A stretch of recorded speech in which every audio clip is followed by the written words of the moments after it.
नमस्कार, आप सभी का स्वागत है एनडीटीवी राजस्थान पर और मैं हूं आपके साथ शुभेंदु सिंह। राजस्थान के मुखिया भजनलाल शर्मा ने करप्शन पर जीरो टॉलरेंस का कड़ा संदेश देते हुए खुद भ्रष्टाचार के मामलों पर एक्शन लिया है।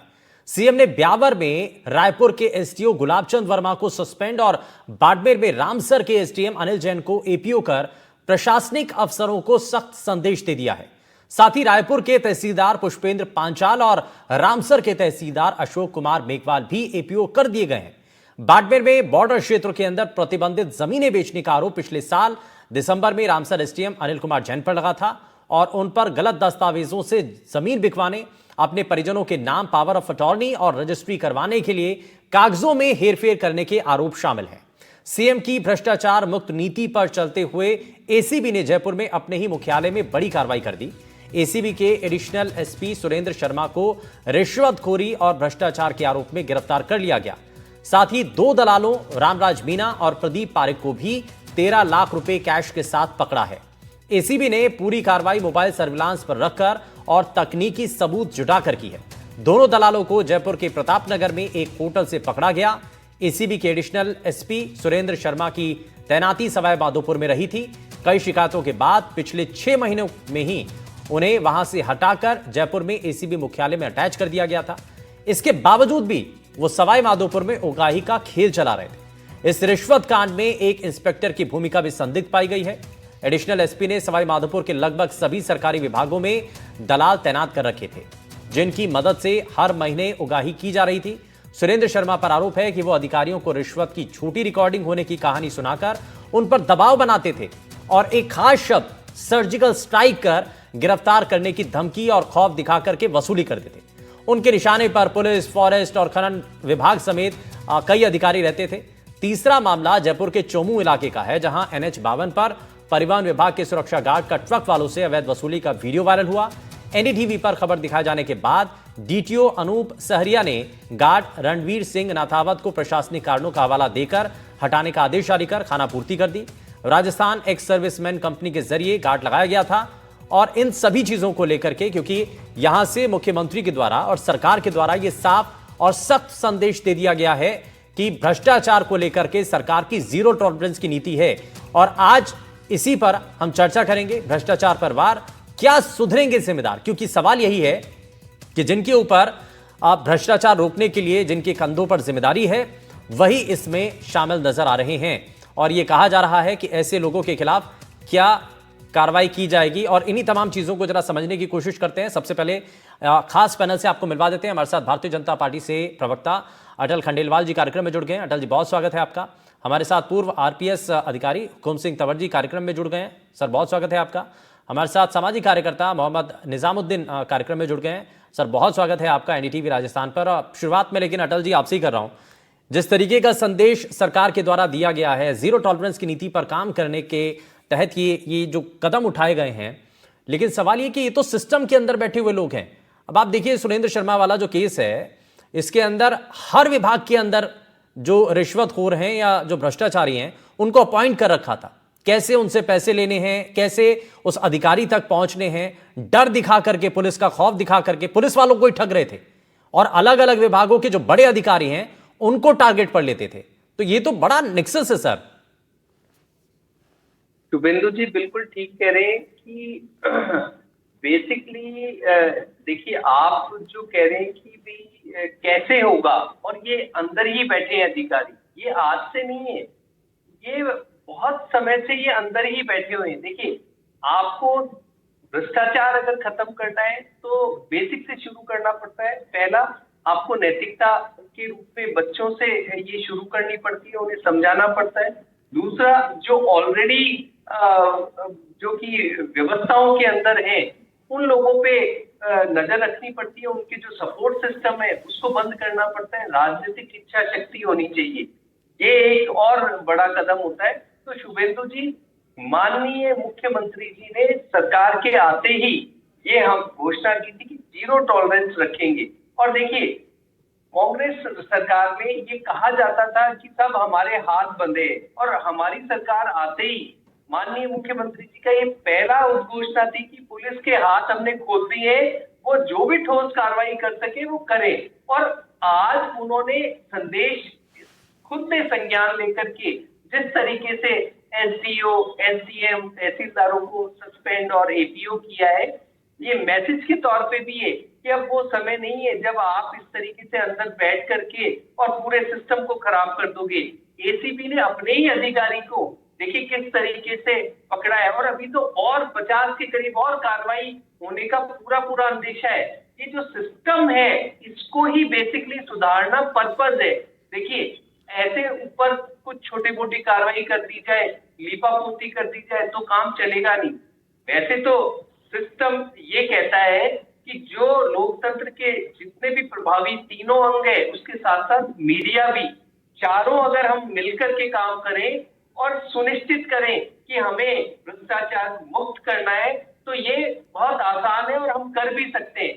थोड़ा समय लगेगा लेकिन हम कर पाएंगे। राजनीतिक इच्छा शक्ति यदि किसी प्रदेश में इस तरीके की दिखाई जाती है तो देखिए अधिकारियों में भी डर, ब्यूरोक्रेट्स में भी डर बनना शुरू होता है। बहुत सारे अधिकारी ये तो ये अटल जी, ये ठीक है, जो जीरो टॉलरेंस की नीति पर जो काम किया जा रहा है, लेकिन अटल जी ये जो सिस्टम के अंदर बैठे हुए लोग हैं, आप कह रहे हैं ठीक है पहले से हैं, लेकिन इनको ये क्योंकि अभी इसमें कार्रवाई होना भी बाकी भी है, अभी कई ऐसे केसेस हैं जो भ्रष्टाचार के मामलों में संलिप्त हैं, लेकिन उनकी अनुशंसा सरकार को क्योंकि करनी होती है, भाई जांच आगे बढ़ाए, लेकिन बहुत सारे केस अभी ऐसे भी पेंडिंग हैं।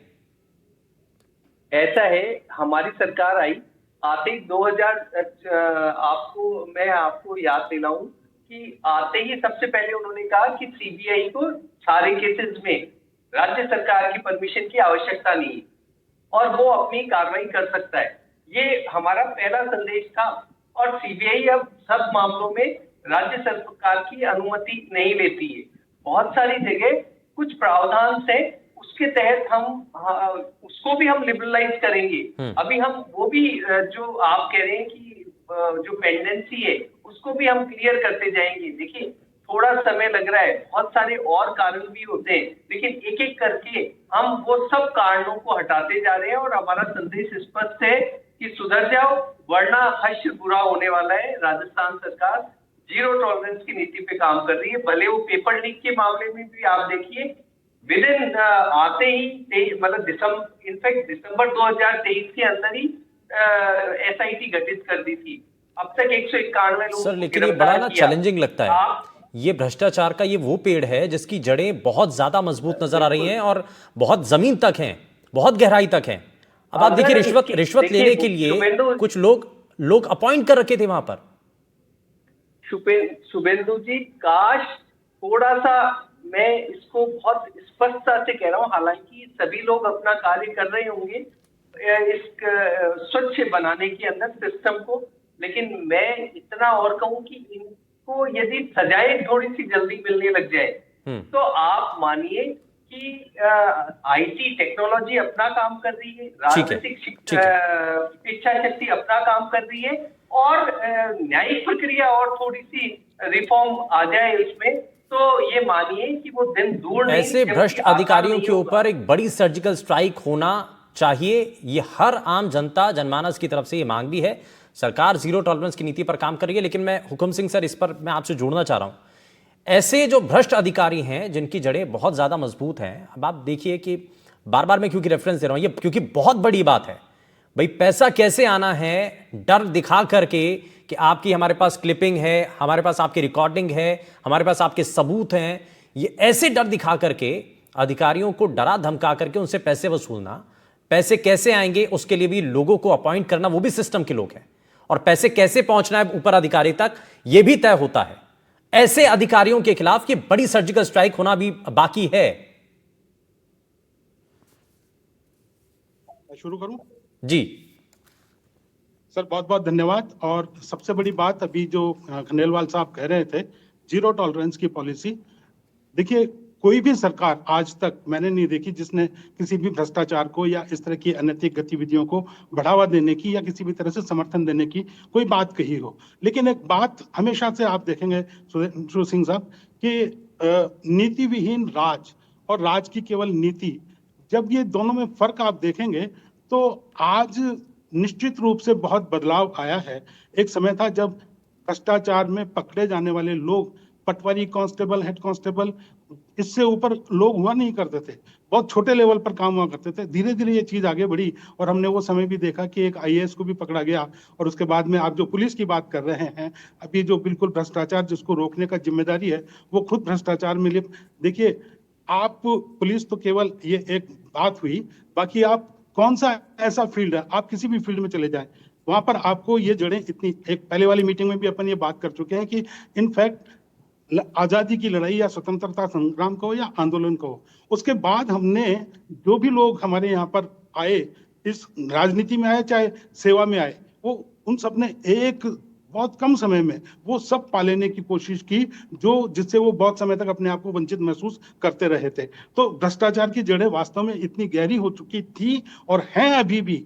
लेकिन अब जो जीरो टॉलरेंस की बात कर रहे हैं, तो मैं सिर्फ खंडेलवाल साहब से, आपके और दूसरे पैनलिस्ट से, या जो भी कोई अपने दर्शक सुन रहे हो, उनसे एक बात कहना चाहता हूं कि आखिर हमने प्रोसिक्यूशन परमिशन को इतने दिनों तक, अभी तक बहुत सारे मामले हैं, प्रोसिक्यूशन परमिशन नहीं दी जा रही है। तो हम यही सवाल मैंने किया। बिल्कुल, आपने ये सवाल आपने किया, इसलिए मैं इसको रिपीट कर रहा हूं कि मैं बहुत स्पष्ट तौर से कहूं तो ये ऐसा दोहरा मापदंड है सुधेंदु सिंह साहब, कि हमने अभी थोड़े दिन पहले ही देखा कि एक ही मामले में एक को तो एपीओ कर दिया और एक को सस्पेंड कर दिया।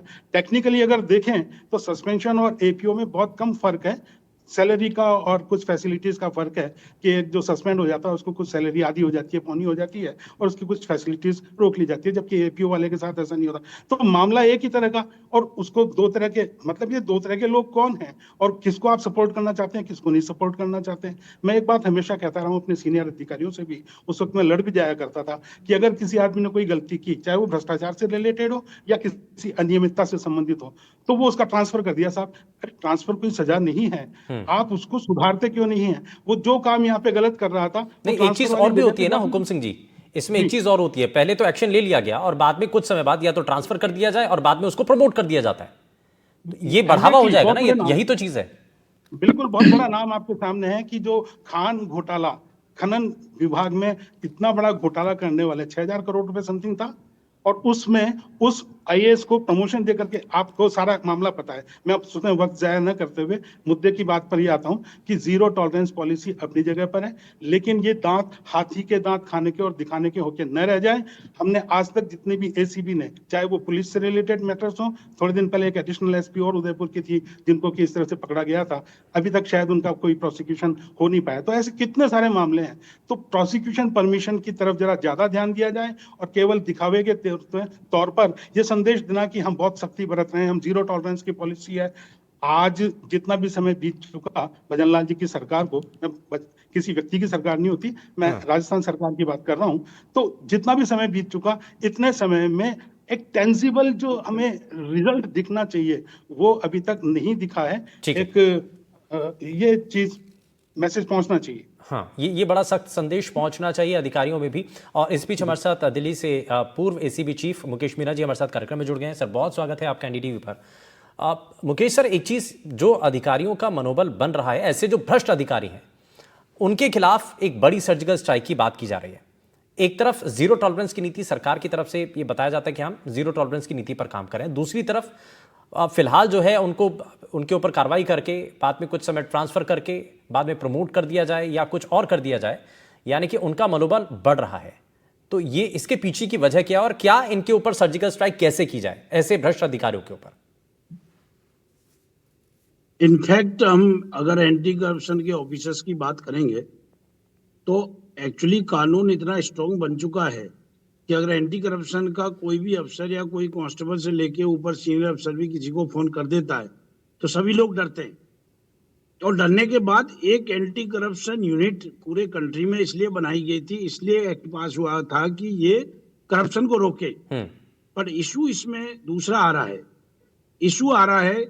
इशू क्या है कि एक्चुअली क्योंकि इतनी एब्सोल्यूट पावर है कि किसी भी गवर्नमेंट सर्वेंट को, चाहे राजस्थान के किसी भी जगह कहीं फोन कर दें तो इमीडिएटली उनका काम होता है। प्लस एक अगर कहीं तुम्हारे खिलाफ कंप्लेंट हो तो इमीडिएटली उनसे एक्सटॉर्शन शुरू हो जाता है।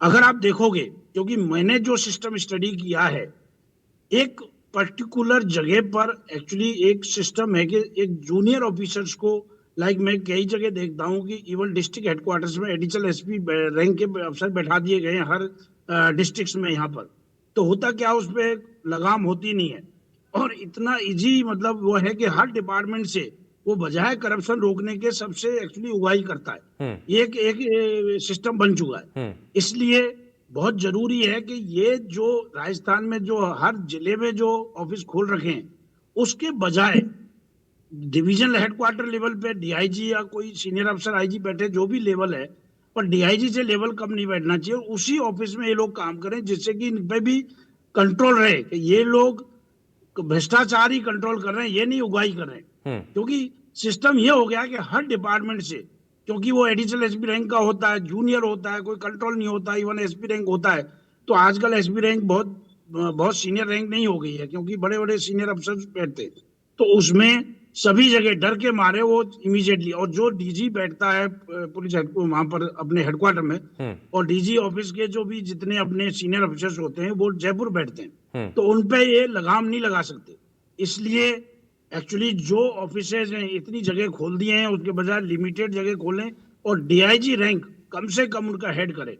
अदरवाइज ये एक्सटॉर्शन चलता रहेगा। आपने गवर्नमेंट का इतना खर्चा होता है इनको रोकने के लिए, करप्शन रोकने के लिए, लेकिन उल्टा करप्शन ये लोग करते हैं, बढ़ा रहे हैं। इसी तरह बाकी जो डिपार्टमेंट्स हैं, जो ऑफिसर्स हैं, एक्चुअली होता क्या है, ट्रांसफर पोस्टिंग की, वैसे सीनियर अफसर ने अभी बताया भी कि ट्रांसफर पोस्टिंग की जो बात आती है उसमें जहां पब्लिक रिलेटेड है, जहां पैसों का लेन देन है, वहां कोशिश करें कि ऑनेस्ट लोगों की पोस्टिंग करें। लेकिन अनफॉर्चुनेटली पूरे कंट्री में क्या हो रहा है, पैसे देके पोस्टिंग होती है, ट्रांसफर पोस्टिंग, और पैसे देके होती है तो अल्टीमेटली वो जाके एक्सटॉर्शन ही करता है। तो अगर सिस्टम हमारा ठीक होगा, ट्रांसफर पोस्टिंग एक्चुअली जो अच्छे ईमानदार लोगों की होगी, पॉलिटिकल इंटरफेरेंस नहीं होगा, तब जाके करप्शन रुक सकता है।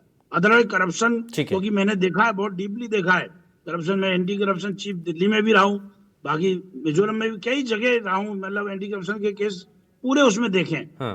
तो जब हमने देखे हैं सभी जगह, उसमें यही बात आई है कि उसमें अगर पोस्टिंग अगर अच्छे लोगों की करो, जैसे डिस्ट्रिक्ट में जहां भी करें, उस पर एक्चुअली अच्छे लोगों की पोस्टिंग होनी चाहिए। और जो अगर उसमें आ गया है कि ये करप्ट करता है, उसको नॉन सेंसिटिव पोस्ट में काफी लंबे समय देके उसे बात रखनी चाहिए, उसको बाकायदे ट्रेनिंग में भेजना चाहिए, उसकी काउंसलिंग करनी चाहिए कि ये तुम इसलिए नहीं आए उगाही करने के लिए, तुम नौकरी करने के लिए आए, और नौकरी इसलिए करने के आए। और लोगों का विश्वास होता है सर इसमें। मैं जरा निजामुद्दीन जी को भी जोड़ रहा हूं, इसमें लोगों का विश्वास होता है भाई, जिनको जिम्मा दिया गया है कि आपको भ्रष्टाचार को रोकना है, भ्रष्टाचारियों के खिलाफ आपको कार्रवाई करनी है, और वही भ्रष्टाचार में शामिल हो जाते हैं, और इतना मजबूत नेटवर्क होता है।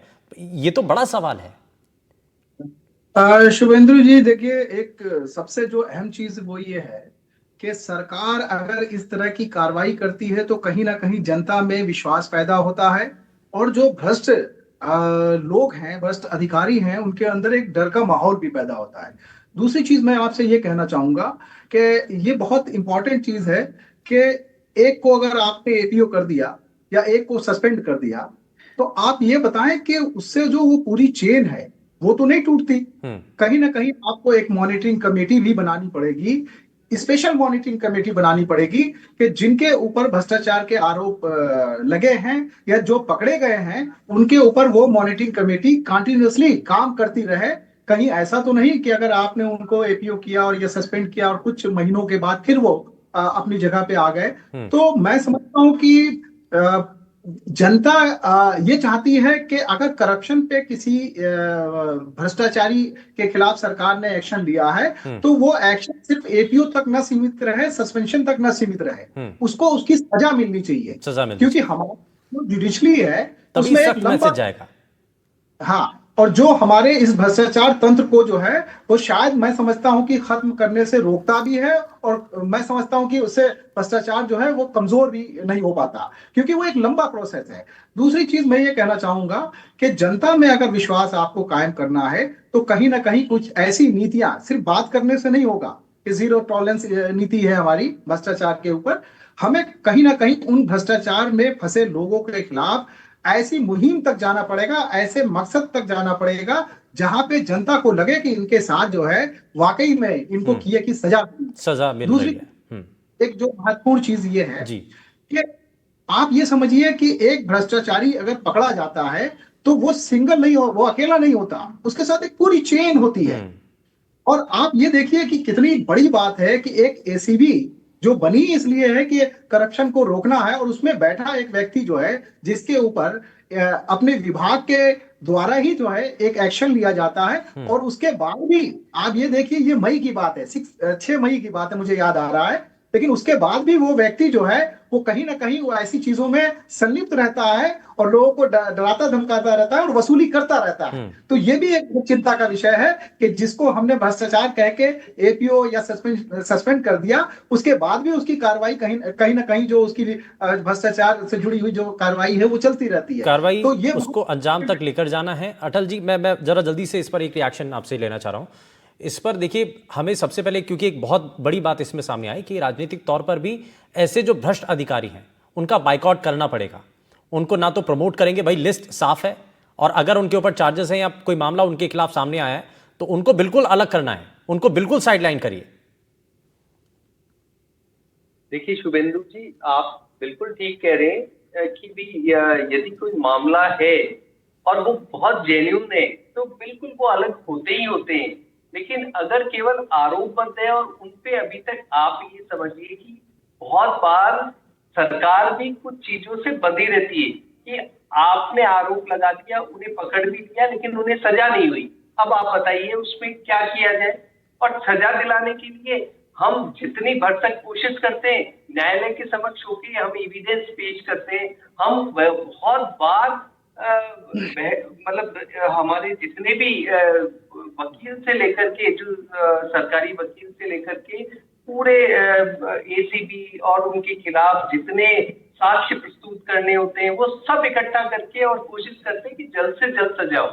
ये जल्द सजा अगर होने लग जाए तो आप जो कह रहे हैं शुभेंदु जी, वो बहुत स्पष्टता आ जाती है। लेकिन यदि जल्द सजा नहीं होती है और केवल आरोपों के ऊपर वो आगे कार्रवाई चलती रहती है तो एक जगह वो व्यक्ति के अपने राइट्स जो हमारे संविधान में वो ओपन हो जाते हैं और उसके तहत उनको पोस्टिंग देनी पड़ती है। बाय डिफॉल्ट है, मतलब इसपे सरकार बहुत ज्यादा कुछ नहीं कर पाती अगर सजाएं प्रॉपरली तेज हो।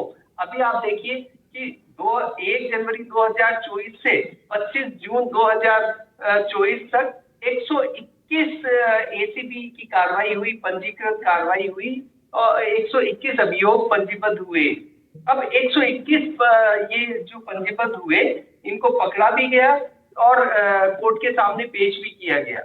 अब सजाओं वाली बात है, एक है कि भी सिस्टम जो लोकतंत्र के अंदर सारे सिस्टम मिलकर के हम अगर प्रतिबद्ध हो जाए तो ये सुनिश्चित बहुत आसानी से होगा। दूसरी एक और बात आपको बता देता हूँ शुभेंदु जी, देखिए आप ही कह रहे हैं कि जो अधिकारी पकड़े गए सुरेंद्र शर्मा जी, ये दूसरे जो विभाग है उनको ये बोलते थे कि भी आप ये रिश्वत में उनको बहुत सारी धमकियां देते थे। किस चीज की धमकी? जब दूसरे अधिकारी अगर वो साफ सुथरे ही हैं तो फिर धमकी क्या? एक जनरल आज मेरे को कोई धमकी देगा तो क्या कहूंगा? धमकी से कुछ थोड़ी होता है, उसके इन लोगों के खिलाफ भी कुछ ना कुछ होगा और तभी जाकर के वो धमकी अप्लाई होती होगी और फिर वो रिश्वत आती होगी। तो बेसिकली वो सिस्टम है, वो नेक्सस है, उसी को तोड़ने का ठीक है। हमारा प्रयास है। निजामुद्दीन जी कुछ कहना चाह रहे हैं, मैं जरा जल्दी से जोड़ लेता हूँ, एक रिएक्शन उनका भी ले लेता हूँ। हाँ निजामुद्दीन जी सर। खंडेलवाल जी बहुत अच्छी बात कर रहे थे, लेकिन मैं समझता हूं कि इसमें एक बहुत महत्वपूर्ण विषय है जो छूट रहा है, वो है राजनीतिक समर्थन। जो राजनीतिक आपके समर्थन मिलता है ऐसे लोगों को, उसको भी आप इग्नोर नहीं कर सकते। कहीं ना कहीं लोग बाइकआउट करना पड़ेगा ऐसे अधिकारियों के खिलाफ ना, आपको बुलंद होना पड़ेगा।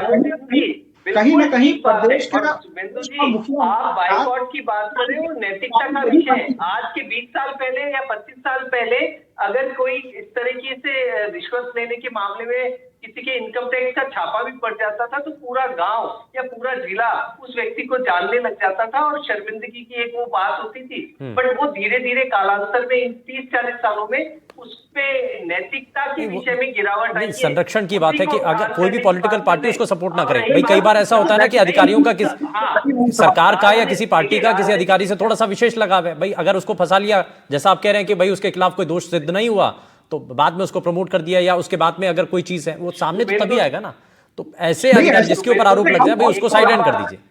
शुभेंदु जी देखिए, बहुत सारे राज्यों हाँ, निजामुद्दीन जी कुछ कह रहे हैं, मैं उसके बाद मुकेश सर आपके पास आता हूं। निजामुद्दीन जी का ये उत्तर देना चाहता हूँ कि राजनीतिक इच्छा शक्ति ही दिखाई है आज माननीय मुख्यमंत्री जी ने। हाँ। ये खुद ने विभागों की समीक्षा के वक्त पाया और उनको एपीओ और सस्पेंड किया गया, तहसीलदारों को, एसडीएम को, एसडीओ को। ये एक उनका संदेश भी है कि भाई अब ये चलने वाला नहीं है, आप कार्रवाई करें।